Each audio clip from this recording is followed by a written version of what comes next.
Kesepaduan nasional merupakan suatu keadaan di mana sebuah komuniti yang terdiri daripada masyarakat yang majmuk hidup dalam keadaan aman dan sejahtera tanpa sebarang gangguan. Sejak awal penubuhan negara Malaysia, telah muncul isu-isu seperti integrasi nasional, namun berlaku isu yang lebih serius pada 13 Mei 1969 di mana peristiwa berdarah ini telah memberikan impak yang amat besar terhadap seluruh warga Malaysia. Peristiwa yang dahsyat ini menjadi pengajaran kepada rakyat akan betapa pentingnya masyarakat untuk hidup bersatu padu untuk mengekalkan kehidupan yang aman dan damai. Maka, Rukun Negara telah dibentuk oleh Majlis Gerakan Negara pada 31 Ogos 1970 iaitu setahun selepas berlakunya tragedi tersebut. Prinsip-prinsip dalam Rukun Negara tersebut jelas merupakan kunci kepada keharmonian dan perpaduan kaum dalam mengekalkan kestabilan negara Malaysia.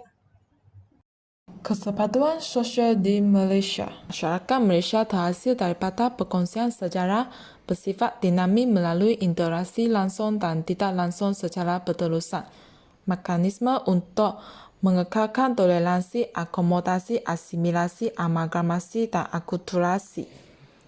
Akomodasi adalah satu proses di mana etnik mengenali norma dan nilai mereka antara satu sama lain.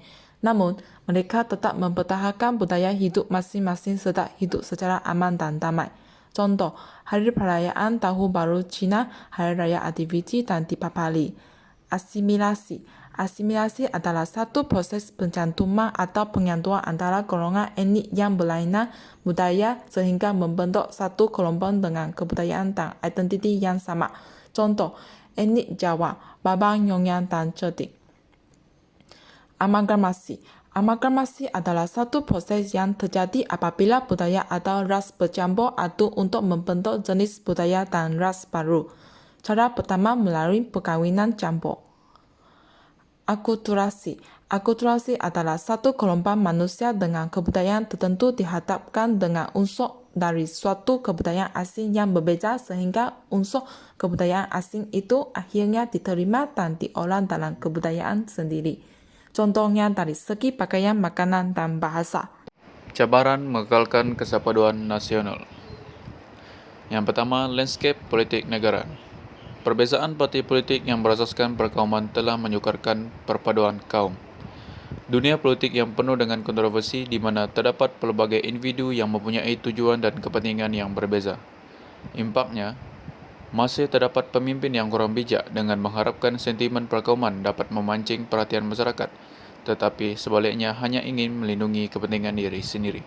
Seterusnya, kewujudan sistem pendidikan yang berbeza. Sistem pendidikan yang diasingkan mengikut kaum telah diwujudkan dan memberi impak yang kurang baik. Pengenalan sistem sekolah vernakular yang mengikut kaum telah menjadikan hubungan masyarakat semakin renggang. Hal ini mengakibatkan ramai masyarakat warga negara Malaysia masih lagi tidak fasih dalam bahasa kebangsaan. Impaknya, kesefahaman antara kaum terbatas. Selain itu, laman sosial dan media massa. Kemudahan media massa dan sosial yang semakin pantas dalam penyebaran maklumat telah mewujudkan gejala yang tidak baik di kalangan masyarakat. Hal ini menyebabkan penyebaran fitnah dan berita palsu semakin menular, terutama apabila isu tersebut menyentuh sensitiviti perkauman atau agama. Akhir sekali, jurang dan dominasi ekonomi. Dominasi sesebuah kaum dalam sesuatu bidang ekonomi juga telah mewujudkan jurang ekonomi antara perkauman. Cabaran ini telah diwujud sejak zaman penjajahan British lagi, di mana kaum Melayu menjadi petani dan nelayan, kaum India diletakkan di ladang getah, dan kaum Cina bekerja sebagai pedagang. Setelah mencapai kemerdekaan, berlaku perubahan di mana setiap kaum berhak mendapatkan pendidikan dan mampu berjaya. Namun begitu, impak daripada penjajah dahulu masih dapat dilihat sehingga hari ini, di mana sektor perniagaan masih didominasikan oleh kaum Cina dan kebanyakan kaum India masih tinggal di ladang. Rentetan senario ini telah menyebabkan interaksi sosial antara mereka terbatas. Sekian, terima kasih.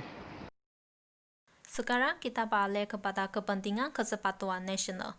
Kepentingan yang pertama adalah dapat mewujudkan masyarakat yang dinamik, iaitu kelompok petani tradisi kepada petani komersial, golongan miskin kepada kelas menengah, dan masyarakat kampung kepada warga kosmopolitan.